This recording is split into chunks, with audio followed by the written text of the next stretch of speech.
Pemimpin baru Iran, Mojtaba Khamenei, hingga kini belum muncul di hadapan publik. Tidak ada yang melihatnya sejak hari pertama perang di Timur Tengah. Dan itu bukan tanpa alasan. Beredar kabar pemimpin baru Iran, Mojtaba Khamenei, terluka dan bersembunyi dari beberapa pejabat Iran. Dengan kerahasiaan tinggi, dia disembunyikan di bunker agar tak dieliminasi. Sumber New York Times melaporkan bahwa 3 hari setelah Mojtaba Khamenei secara resmi diumumkan sebagai penerus ayahnya yang terbunuh di posisi pemimpin tertinggi Iran, dia sama sekali tidak muncul di video di depan umum dan bahkan, perhatikan, tidak membuat pernyataan tertulis apapun. Salah satu alasan tidak ada yang melihatnya adalah karena Khamenei yang berusia 56 tahun terluka pada hari pertama serangan Israel dan Amerika Serikat. Pejabat Iran melaporkan bahwa Mojtaba Khamenei mengalami luka termasuk di bagian kaki, namun ia masih sadar dan bersembunyi di tempat yang sangat dijaga dengan komunikasi yang terbatas.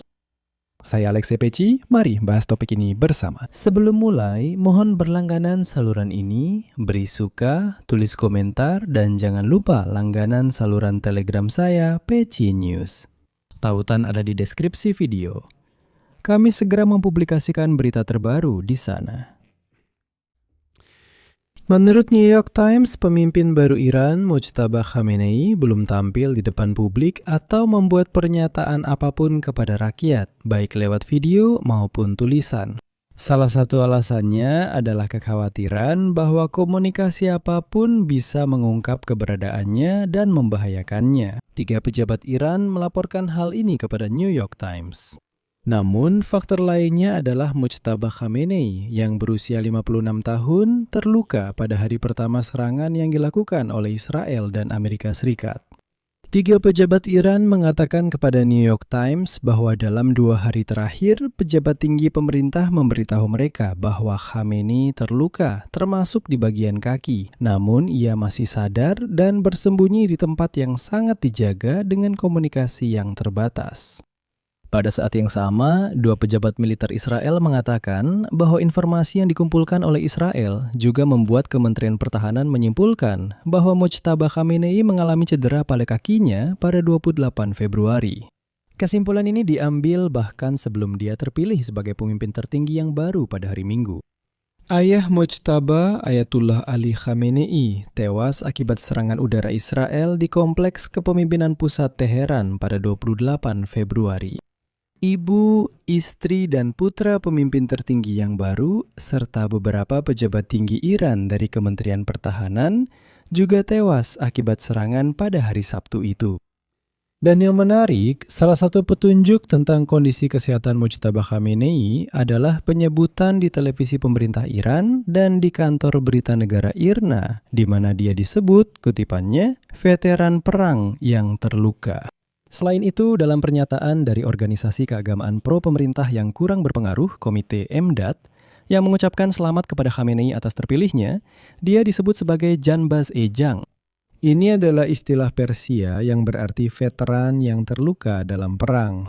Pada Selasa, media Iran menanyakan pada juru bicara Kementerian Luar Negeri, Esmail Bagai, apakah Mojtaba Khamenei mendapat tanggung jawab baru sebagai deputi utama agama, politik, tokoh negara, dan panglima tertinggi angkatan bersenjata. Hal ini menarik dan membuat penasaran. Bagai menolak menjawab langsung dan berkata, mereka yang harus menerima pesan itu sudah menerimanya apapun artinya.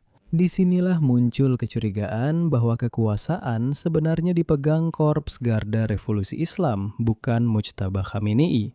Karena pemimpin tertinggi baru sudah dipilih, tapi tak pernah terlihat berbicara atau mengirim surat sama sekali.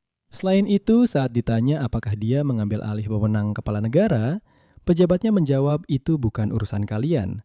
Yang perlu tahu, sudah tahu. Mojtaba Khamenei tetap menjadi sosok misterius. Dia jarang atau bahkan tidak pernah memberikan pidato di depan umum atau menghadiri acara publik. Media Iran mulai menyebarkan video pendek setengah menit yang hanya menampilkan foto Khamenei. Intinya, tak ada yang tahu di mana dia. Saya ingatkan, pada Jumat diketahui Khamenei jadi kandidat utama penerus. Jet tempur Israel menjatuhkan bom penghancur bunker ke sisa bangunan kantor dan kompleks pemimpin tertinggi, menghancurkannya jadi puing-puing. Jelas, itu sinyal ke Mujtaba bahwa dia bisa jadi target berikutnya. Pejabat Iran menyebut target serangan adalah Mujtaba Khamenei, namun dia tidak ada di lokasi. Saya rasa Israel juga tahu itu. Menteri Pertahanan Israel, Yisrael Katz, mengatakan pengganti Ayatollah Khamenei akan jadi target. Presiden Trump menyatakan bahwa ia tidak senang dengan naiknya Mojtaba Khamenei ke tampuk kekuasaan, namun menolak berkomentar apakah Amerika Serikat berencana untuk mencoba membunuhnya. Lucunya, di Iran, Khamenei secara fisik tidak pernah muncul di depan umum. Tetapi wajahnya sudah bisa dilihat di spanduk-spanduk besar yang dipasang di seluruh ibu kota, di Teheran, serta pada mural raksasa yang menggambarkan ayahnya yang telah wafat, Ali Khamenei, sedang menyerahkan bendera Iran kepadanya.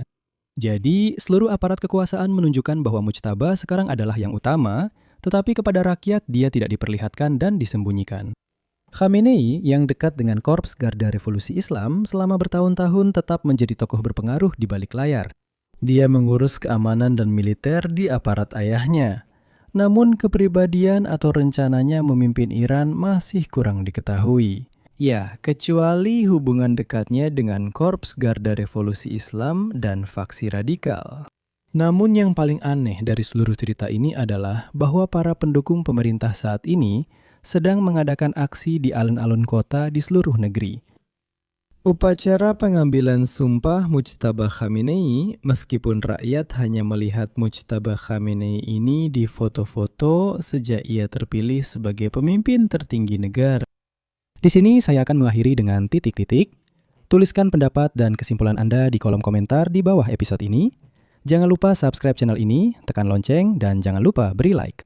Jika episode ini menarik dan bermanfaat bagi Anda dapat mendukung channel YouTube ini dengan donasi atau berlangganan berbayar melalui tautan dan informasi yang ada di deskripsi video ini atau melalui kode QR di layar Anda. Itu saja, jaga diri Anda. Sampai jumpa semuanya.